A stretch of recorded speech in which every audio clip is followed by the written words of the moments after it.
At 0200 hours on November 13, 1943, Marine Corporal Thomas Miller crouched in a waterlogged foxhole on the island of Bougainville, watching a Japanese bomber circle overhead like a vulture that refused to land. The sky was pitch black, a heavy velvet curtain that hid everything but the stars. Miller couldn't see the enemy plane, but he could feel the vibration of it. The engines of the Japanese Betty bomber were unsynchronized, creating a distinctive rhythmic pulsing rhythm that ground into the nerves of every man on the island. It was Washing Machine Charlie, the nightly visitor that kept 10,000 Americans awake, terrified and helpless. Miller gripped his rifle, his knuckles white, watching the searchlight beams sweep back and forth across the clouds like desperate fingers grasping at smoke. Suddenly, a beam caught a flash of silver. For a split second, the Japanese bomber was illuminated. A tiny moth caught in a flashlight beam. The anti-aircraft guns on the ground opened fire. Tracers raced up into the sky, red lines of fire stitching the darkness. But the Japanese pilot simply dipped his wing and slipped back into the shadows as easily as a man stepping out of a lit room. The firing stopped, but the engine drone continued. Then came the bomb. A 500-pound weapon fell from the invisible plane, accelerating as it picked up speed. It slammed into the fuel dump 300 yards away. The ground jumped.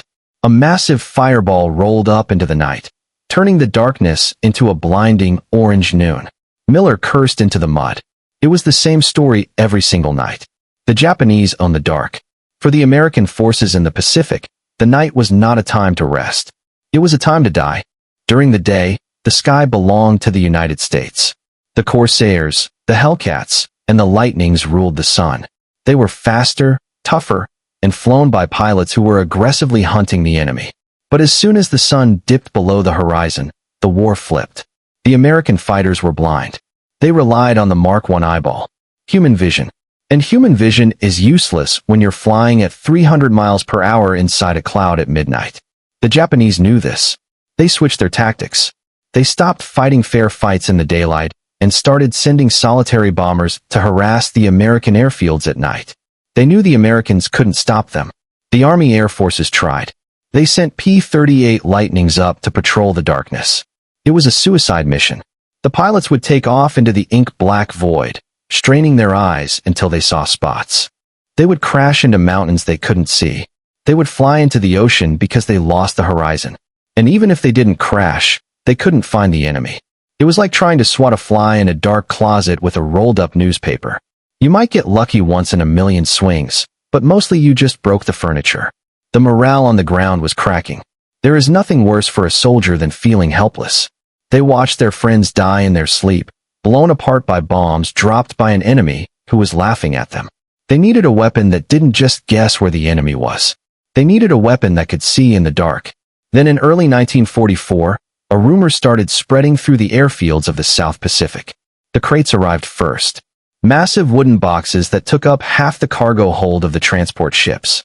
The ground crews pried them open with crowbars, expecting to find spare engines or maybe a new shipment of jeeps. Instead, they found parts for an airplane that looked like it had been designed by a mad scientist who had never seen a runway. When they finally bolted the pieces together on the tarmac, the pilots of the squadron gathered around to stare. They didn't gasp in awe, they scoffed. It was the Northrop P-61. The factory called it the Black Widow. The pilots called it a bus. It was huge. It wasn't a sleek single-seat fighter like the Mustang. It was the size of a medium bomber. It had a wingspan of 66 feet, wider than the B-25 Mitchell that bombed Tokyo. It sat on tricycle landing gear that looked strong enough to hold up a bridge. It had twin-tail booms that stretched back like the prongs of a giant fork, and it was heavy, fully loaded. It weighed over 30,000 pounds. To put that in perspective, a Wildcat fighter weighed about 7,000 pounds. The P-61 was 4 Wildcats welded together. It required a crew of 3 men to operate. A pilot, a gunner, and a mysterious third man called a radar observer who sat in a dark hole in the back. The whole thing was painted a glossy, shiny black that looked wet even when it was dry. The experts, the hotshot fighter aces who lived for speed and turning battles, walked around the machine and shook their heads. They kicked the tires. They looked at the massive greenhouse canopy. They laughed. They asked if it came with a stewardess. They asked if it had a dining car. They told the new crews that this thing was a flying bathtub. They said it would turn like a dump truck. They said that if you took this lumbering beast into a dogfight with a Japanese Zero, you wouldn't just lose, you would be embarrassed before you died. The criticism wasn't just about the size, it was about the philosophy. Fighter pilots were lone wolves. They trusted their eyes and their hands. The P-61 demanded that they trust a box of vacuum tubes. The nose of the plane wasn't filled with guns or engines. It was filled with the SCR-720 radar. It was a fiberglass cone that housed a spinning dish antenna. The engineers claimed this dish could send out invisible waves, bounce them off an enemy plane miles away, and display the location as a blip on a tiny green screen. To the old-school pilots, this was science fiction nonsense. They didn't trust electronics. Radios broke all the time. Engines failed. Now the Army wanted them to fly blind, ignoring their instincts, and do whatever the nerd in the back seat told them to do. It was insane. It was a violation of everything they had learned in flight school. They looked at the P-61 crews with a mix of pity and contempt. They called them night witches. They bet money on how long it would take for the Black Widow to end up as a smoking pile of scrap metal at the end of the runway. But Major Carroll Snuffy Smith didn't care about the jokes. He was one of the first believers. He walked around his P-61, which he had named Times A Waston. He ran his hand over the cold black aluminum. He knew something the aces didn't. He knew that the war had changed. Speed didn't matter if you couldn't find the target. Agility didn't matter if you were blind. Smith looked at the armament. The experts mocked the plane's weight, but they ignored why it was heavy. The belly of the P-61 was packed with 4 20mm cannons. These weren't machine guns. They were artillery pieces. A single hit from a 20mm could tear a wing off a bomber. And sitting on top of the fuselage like a crown was a powered turret with 4 50 caliber machine guns. The pilot could lock the turret forward, giving him 8 guns firing at once. Or the gunner could spin it around to shoot at enemies attacking from the rear. It was a flying battleship. Smith climbed up the ladder into the cockpit. It was a long climb. He settled into the seat, which sat high above the ground, giving him a view like he was driving a truck. He looked at the instrument panel. It was cluttered with dials, switches, and glowing red lights. He put on his headset and clicked the intercom. He checked in with his radar observer in the back. The voice spoke in his ear. They were a team, 1 brain, 2 bodies. Outside, the sun was setting. The shadows were stretching across the airfield. The Corsairs and the Mustangs were landing, taxiing to their revetments to sleep. The day shift was over. The real pilots were going to the officers' club to drink beer and tell stories. But for Smith and the Black Widow crews, the workday was just starting. Smith looked out at the darkening sky. He knew the Japanese bombers were out there. He knew Washing Machine Charlie was warming up his engines, preparing to terrorize the ground troops again. He watched the skepticism on the faces of the ground crew as they pulled the chocks from the massive wheels. They didn't think he would come back. They thought this monster was too heavy to fly and too complicated to fight. Smith started the engines. The Twin Pratt and Whitney double Wasps surged to life. 2,000 horsepower per side. The blue flames from the exhaust stacks flickered in the twilight. The plane shook. A deep, heavy vibration that felt like an earthquake. It wasn't the high-pitched frequency of a fighter. It was the low, angry power of a predator. Smith released the brakes. The invisible giant began to roll. He was about to take 30,000 pounds of doubt into the sky and prove that the night didn't belong to the enemy anymore. The sky inside the P-61 was a different world than the sky outside. Outside, it was a terrifying void of wind and darkness where mountains waited to kill you, and the ocean was a black grave. Inside the cockpit, it was a glowing cave of red instrument lights and the drone of the intercom. But the heart of the machine wasn't the pilot's stick or the throttle quadrant. It was the small dark compartment in the back where the radar observer sat. This was the MacGyver solution to the problem of night fighting. The Army realized that no amount of carrots or training could make a human see in the dark. So, they stopped trying to improve the pilot and started building a mechanical eye. The device was called the SCR-720 radar. It lived in the fiberglass nose of the plane, spinning around hundreds of times a minute. It worked like a blind man tapping a cane, but instead of sound, it sent out invisible pulses of radio energy. These pulses traveled at the speed of light, punching through clouds, rain, and fog. When they hit something solid, like the metal skin of a Japanese bomber, they bounced back. The dish caught the echo, and a computer the size of a refrigerator translated that echo into a glowing dot on a small green screen in the back seat. To the uninitiated, the screen looked like a mess of static and noise.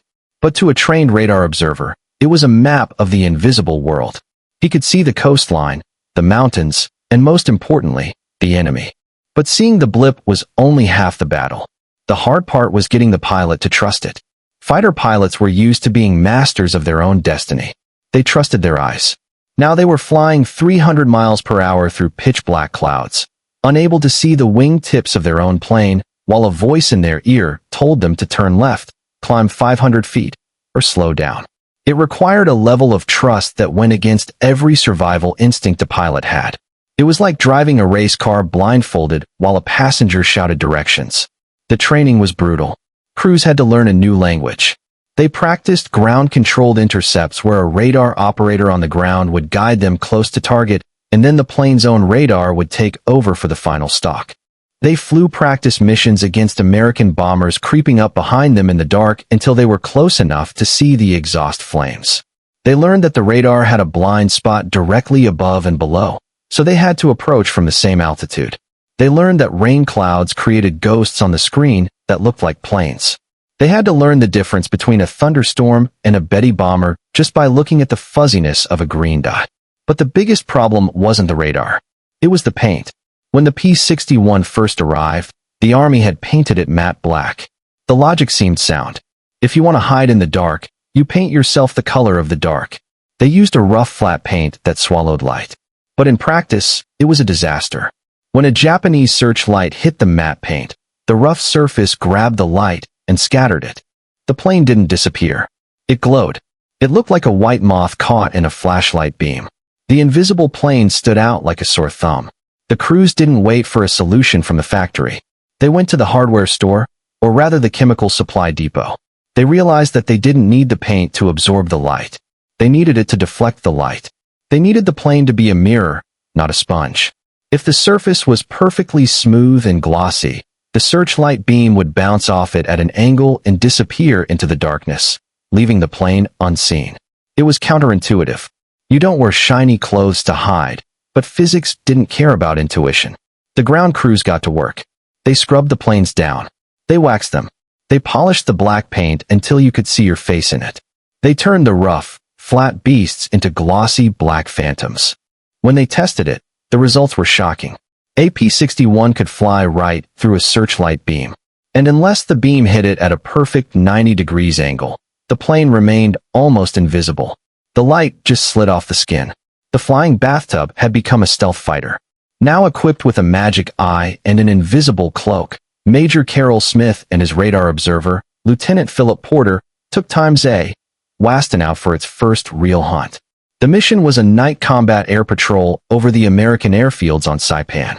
The Japanese had been hammering the troops for weeks, coming in low and slow, dropping their bombs and vanishing before the day fighters could wake up. The Marines on the ground were exhausted. They dug deep into their foxholes every night, praying for the dawn. Smith climbed into the night sky, leveling off at 10,000 feet. He dimmed the cockpit lights until they were barely aglow. He wanted his eyes to be as adjusted to the dark as possible. Behind him, under a blackout curtain, Porter buried his face in the rubber hood of the radar scope. The green sweep lines spun around and around, painting a picture of the empty sky. For an hour, there was nothing, just the drone of the engines and the static in the headset. It was boring, lonely work. It felt less like flying a fighter and more like driving a delivery truck on a lonely highway.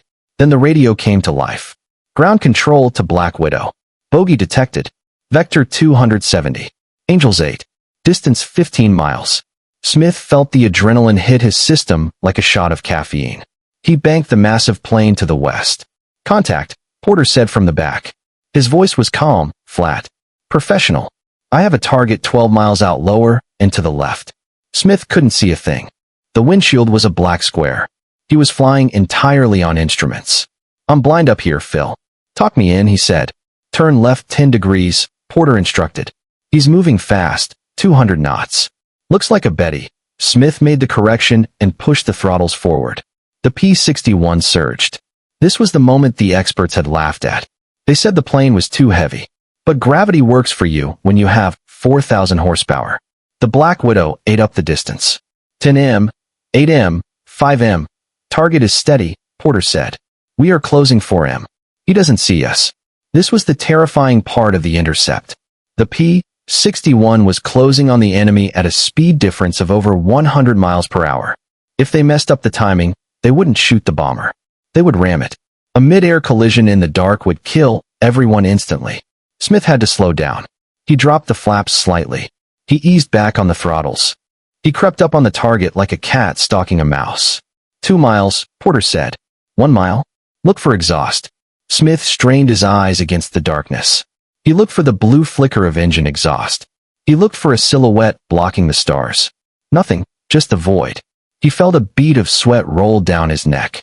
His hands were gripping the yoke, so hard his fingers hurt. He was trusting his life to a green that he couldn't see. Half mile, Porter said quietly. Slow down. You're coming in hot. And then Smith saw it.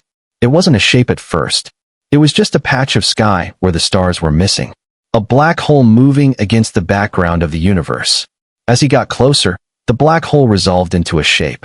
The thick wings, the cigar-shaped fuselage, the twin engines. It was a Mitsubishi G4M Betty bomber. It was cruising along fat and happy, loaded with bombs intended for the Marines sleeping below. The Japanese pilot had no idea that a 30,000-pound monster was sitting right behind his tail. Smith checked his switches. He flipped the master arm toggle. He selected the 4 20mm cannons in the belly. He decided to save the top turret for later. The cannons were his sledgehammer. He crept closer. 500 yards, 400 yards. He could see the gun turrets on the Japanese bomber. He could see the pilot's head moving in the cockpit. I have visual, Smith said. Tally-ho. Clear to fire, Porter confirmed. Smith put the illuminated pipper of his gun sight right on the left wing route of the bomber, exactly where the fuel tanks were. He took a breath. He squeezed the trigger. The effect of 4 20mm cannons firing at once was physical. The plane shuddered as if it had hit a brick wall. The sound was a massive mechanical force that drowned out the engines. Streams of high-explosive incendiary shells erupted from the belly of the Black Widow. They crossed the dark space in an instant. They didn't just sparkle on the enemy plane, they butchered it. The shells smashed into the left wing of the Betty. There was a flash of white light, and then the wing simply separated from the fuselage. It sheared off, tumbling away into the night. The fuel tanks ignited. A massive fireball erupted, illuminating the ocean below for miles. The Japanese bomber entered a violent spin, trailing a comet's tail of burning gasoline. Smith hauled back on the yoke, pulling the Black Widow up and away from the debris. He watched the fire fall. It hit the water with a massive cloud of steam that he imagined he could hear over the power of his engines. Splash, one Smith said, his voice shaking. Good kill, Porter replied. Scope is clear. Let's find another one. They landed an hour later. The ground crew swarmed the plane, smelling the cordite smoke that lingered around the gun barrels. Smith climbed down the ladder. His legs felt like jelly. He had just killed 5 or 6 men, and he had done it without them ever knowing he was there. It wasn't a dog fight. It was an assassination. The word spread fast. The flying bathtub worked. It wasn't a joke anymore. The other pilots looked at the Black Widow with a new kind of respect. It was ugly. It was heavy.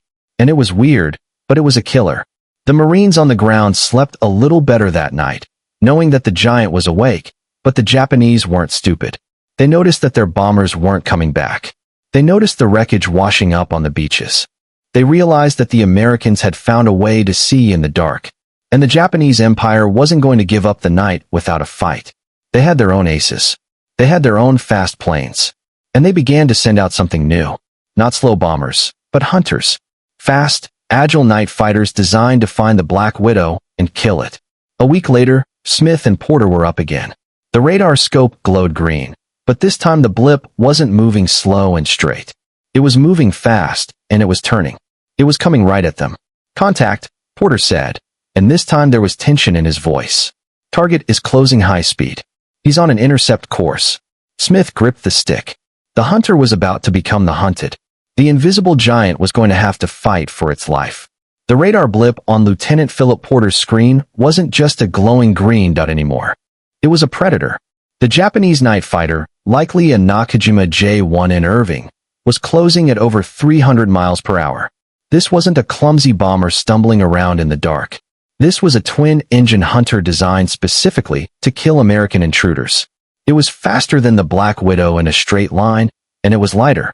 If this turned into a turning fight, a dog fight, the laws of physics said the 30,000 pounds American plane should lose. The P-61 was the size of a tennis court. Trying to outturn a dedicated fighter in it should have been like trying to drift a school bus. Major Smith felt the hair on the back of his neck stand up. He pushed the throttles past the detent, engaging the war emergency power. The Pratt & Whitney engines responded with a violent surge. The water injection system kicked in, spraying a mist of water and alcohol into the cylinders to cool the fuel mixture and allow for maximum manifold pressure. The horsepower jumped from 200 to 2,200 per engine. The Black Widow leaped forward, its exhaust stacks spitting blue flames that licked back over the wings, but the Japanese pilot pushed harder. The gap on the radar screen stayed steady. He wasn't shaking him. The Japanese pilot had the advantage of position. He was high and behind, diving down into the Black Widow's 6 o'clock. He could see the dark silhouette of the massive American plane against the ocean below. He didn't need radar. He had a target the size of a barn door. He lined up his sights. He placed his finger on the trigger of his 20mm cannons. He expected the American pilot to do what all bomber pilots did, dive and pray. He expected the target to be sluggish, heavy, and helpless. He was wrong. The P-61 had a secret hidden in its wings. Most planes used ailerons flaps on the trailing edge of the wing to bank and roll. But the P-61 needed its entire trailing edge for massive landing flaps to carry its immense weight. So, the engineers at Northrop had installed spoiler ends. These were long, thin metal plates that popped up out of the top of the wing, destroying the lift on that side. It was a violent, jagged way to fly. When Smith kicked the stick hard to the left, he didn't just bank. He snapped the plane over. The spoiler end on the left wing punched into the airstream, dumping lift instantly. The giant black plane rolled with the speed of a fighter half its size. It didn't wallow, it snapped. Smith pulled back on the yoke, dragging the nose around in a tight, punishing turn that crushed the crew into their seats. The G-forces hit them like a physical blow. The airframe shuddered under the stress, thousands of rivets straining against the aluminum skin, but the plane held together. The Japanese pilot, expecting a slow, lumbering target, suddenly found himself shooting at empty air. The Black Widow had stepped aside like a matador, letting the bull rush past.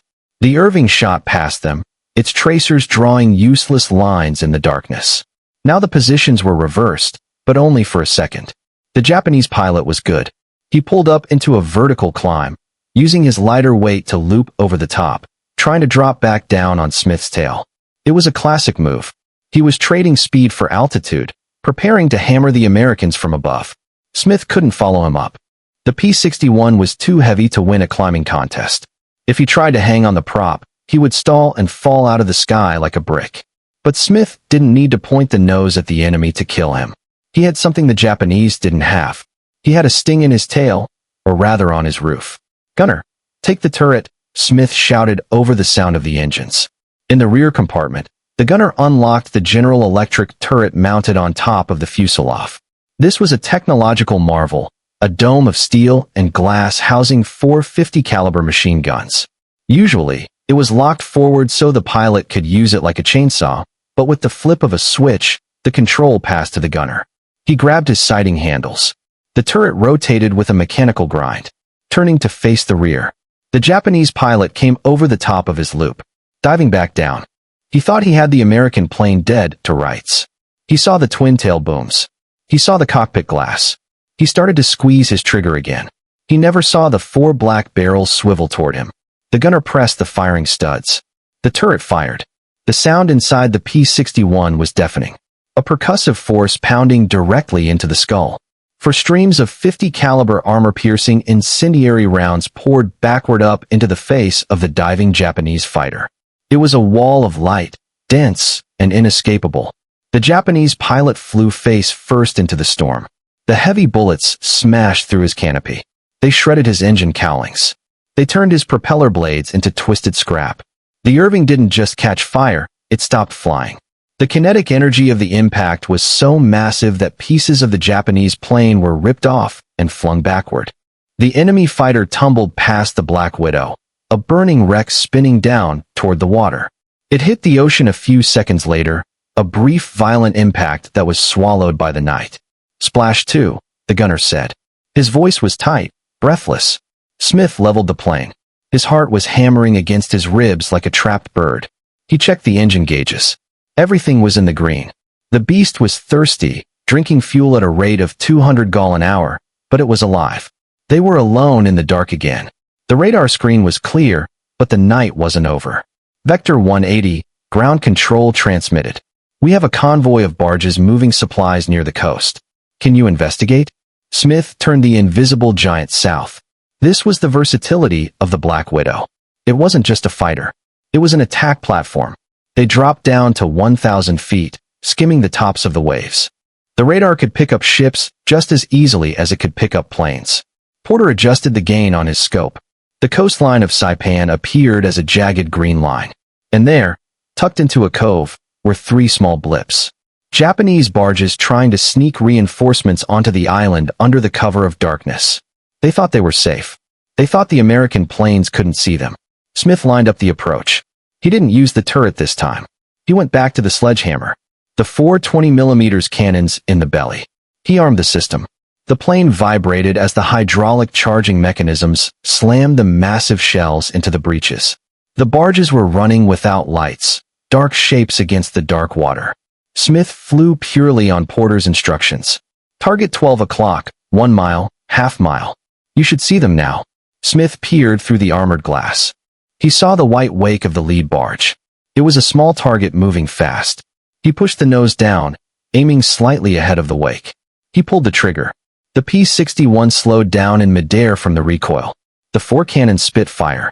High explosive shells slammed into the water, walking toward the barge. Then they connected. The wooden hull of the barge splintered. The ammunition stored on the deck detonated. A secondary explosion ripped the vessel apart, throwing burning crates and men into the air. Smith pulled up hard, banking away from the debris. He circled back. The other 2 barges were scattering, turning toward the beach. It was too late. The Black Widow was on them. Smith lined up the second barge, a Tucson burst. The barge disintegrated. He lined up the third, another burst. The fuel drums on the deck ignited, turning the barge into a floating PY. It was a massacre. The Japanese soldiers on the barges never even fired a shot. They died wondering how the Americans had found them. They died realizing that the night was no longer their ally. It was their prison. But the violence of the night had a cost. As Smith pulled away from the burning barges, a searchlight from the shore flicked on. It swept the sky, hunting for the attacker. The beam caught the P-61. For a second, the glossy black paint did its job, deflecting the light, but the beam was too close, too intense. It locked on. Suddenly, the sky around them filled with flak. The Japanese anti-aircraft gunners on the beach poured fire into the cone of light. Black puffs of smoke appeared around the plane. Shrapnel struck the aluminum skin like hail on a tin roof. A piece of steel punched through the floor of the cockpit, slicing through a bundle of wires. The instrument panel flickered. The radar screen in the back went dead. "I lost the scope," Porter yelled. "We're blind." Smith slammed the throttles forward, banking hard to escape the light, but the light followed him. He dove toward the water, hoping to lose the beam against the dark background of the ocean. The flak followed him down. A shell burst just off the right wing. The plane lurched violently. The right engine lost power completely. Smith fought the controls. The dead weight of the right engine dragged the wing down. The plane wanted to roll over and dive into the sea. Smith stomped on the left rudder pedal, using all his strength to keep the nose straight. He feathered the prop on the dead engine, turning the blade so they sliced through the air instead of dragging against it. They were at 500 feet on one engine, blind and being shot at. The invisible giant was wounded. The magic eye was dead. The stealth cloak was gone. Now it was just a pilot and a broken machine trying to survive. "Give me a heading home," Smith shouted. "I can't," Porter yelled back. "The NAV system is out." I have no radar. I can't see the coastline. Smith looked out the window. It was just black water and black sky. He had no horizon. His Euro compass was spinning lazily, broken by the flak. He didn't know which way was north. He didn't know where the airfield was. And he had a Japanese searchlight still probing for him, looking to finish the job. He had to rely on the one thing the experts had told him not to trust, his instincts. He looked up through the canopy. He saw the stars. He found the Southern Cross. He knew the airfield was to the northeast. He banked the wounded plane, fighting the drag of the dead engine. He aimed the nose at a star. He flew on feel.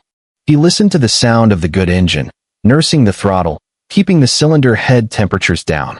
He felt the vibration of the airframe, sensing the stall speed. He was flying a 30,000 pounds brick with one wing tied behind its back. For 20 minutes, they limped through the darkness.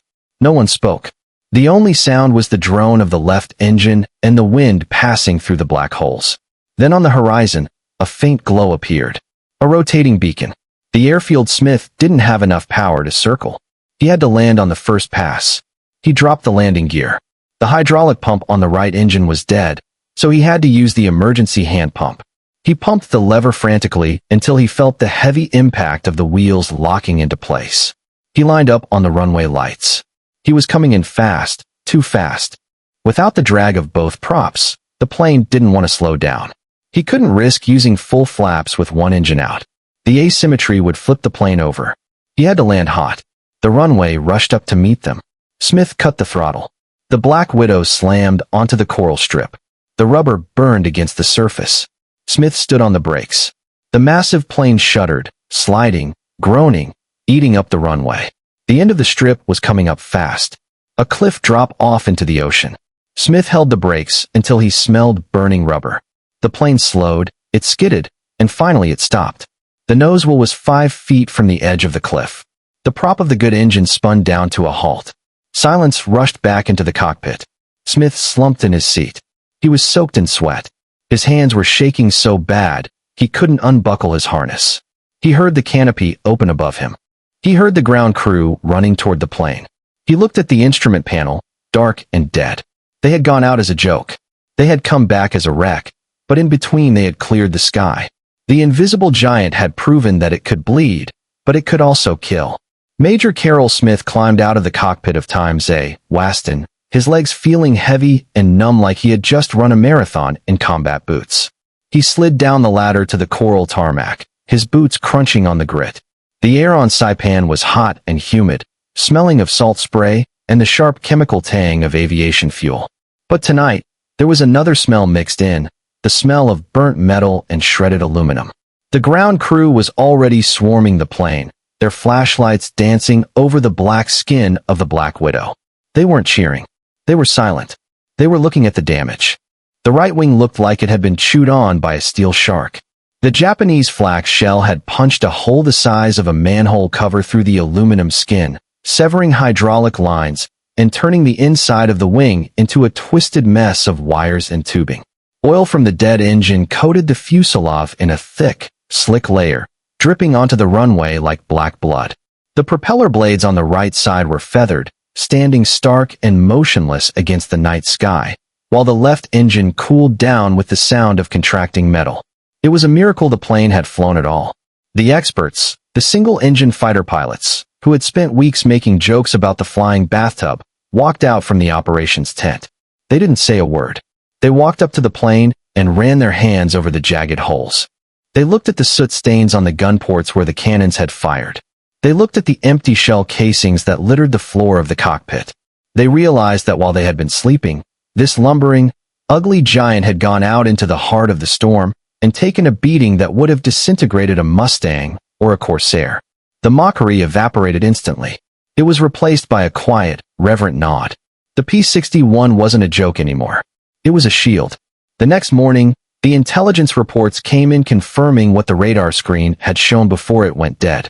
A Japanese Betty bomber and an Irving fighter had failed to return to their base. The wreckage of the supply barges was washing up on the reef. But the most important result wasn't the tally of dead enemy planes. It was the silence. For the first time in months, the night over Saipan was quiet. Washing machine Charlie didn't show up. The Japanese commanders, realizing that the darkness was no longer a sanctuary, grounded their nuisance bombers. They knew that something was waiting for them up there, something they couldn't see, but that could see them perfectly. This was the true victory of the Black Widow. It wasn't just about shooting down planes. It was about psychological dominance. The Japanese pilots were brave, often to the point of fanaticism. They would fly into a wall of anti-aircraft fire without blinking. But there is a special kind of terror in fighting an enemy you cannot see. It's the fear of the dark, primal, and deep. Knowing that a black monster might be stalking you, matching your speed, creeping into your blind spot, ready to unleash a sledgehammer of 20mm shells. That fear broke them. The night sky, once their playground, became a no-man's land. As the war pushed closer to Japan, the P-61 became the undisputed king of the midnight hour. It operated in the Philippines, in China, and over the islands of Yuma and Okinawa. It didn't just hunt bombers, it hunted everything. The crews got creative. They loaded the wings with rockets and bombs. They swept over Japanese airfields at night, using their radar to find parked planes and hangars. They became intruders, marauders who struck when the enemy was most vulnerable. The invisible giant also proved that it was tougher than anything else in the sky. Stories began to circulate about Black Widows flying through typhoons that grounded the rest of the Air Force. One P-61 crew flew into a tropical storm so violent it stripped the paint off the nose cone. Yet they completed their patrol and landed safely.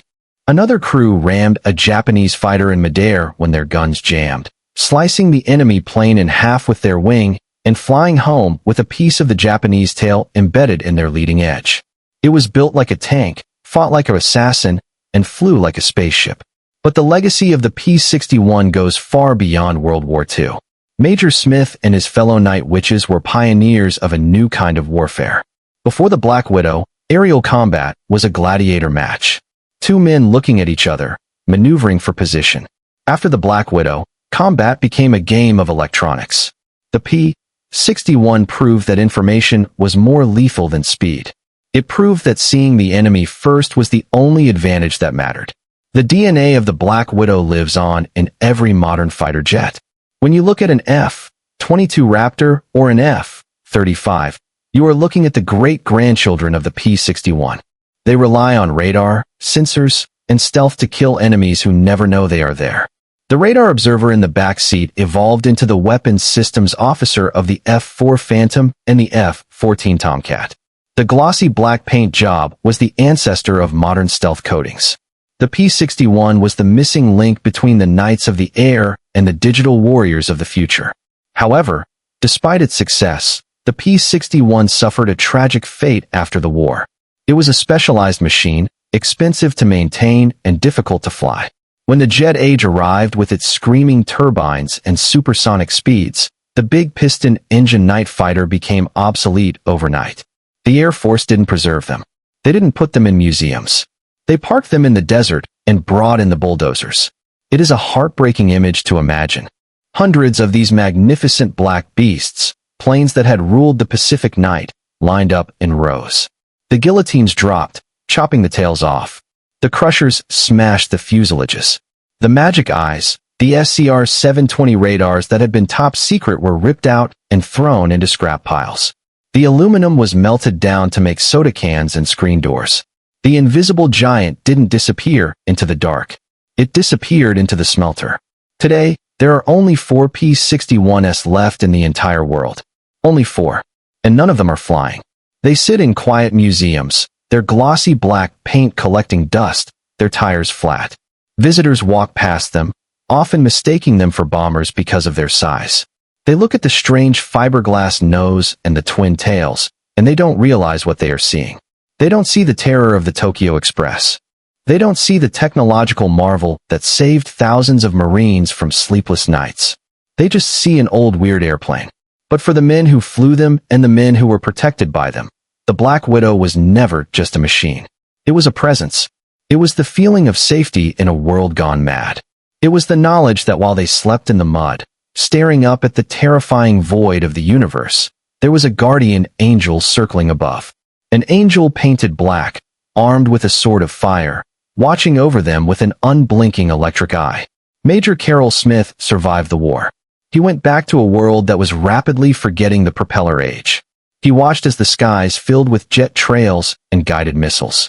But he never forgot the feeling of sitting in that high cockpit, alone in the velvet darkness, trusting a voice in his ear and a green dot on a screen.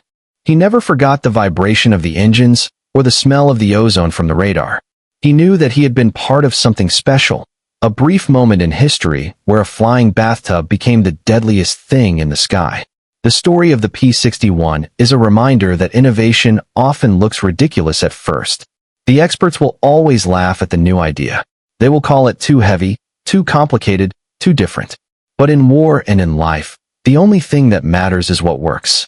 The Black Widow worked because it ignored the rules of the past and embraced the reality of the future. It taught us that you don't have to be the fastest or the prettiest to win. You just have to be the one who can see in the dark. So the next time you look up at the night sky, spare a thought for the invisible giant. Remember the crews who flew into the ink-black storms with nothing but a vacuum tube to guide them. Remember the night witches who turned the mocking laughter of their peers into the silence of a safe airfield. And remember that sometimes the monsters hiding in the dark are actually the good guys. If this story of high-tech warfare and nighttime courage kept you on the edge of your seat, please hit that like button. It tells the algorithm that these stories of American ingenuity need to be shared. Subscribe to the channel and turn on notifications so you never miss a deep dive into the hidden history of the war. We are scouring the archives every week looking for the machines and the men that changed the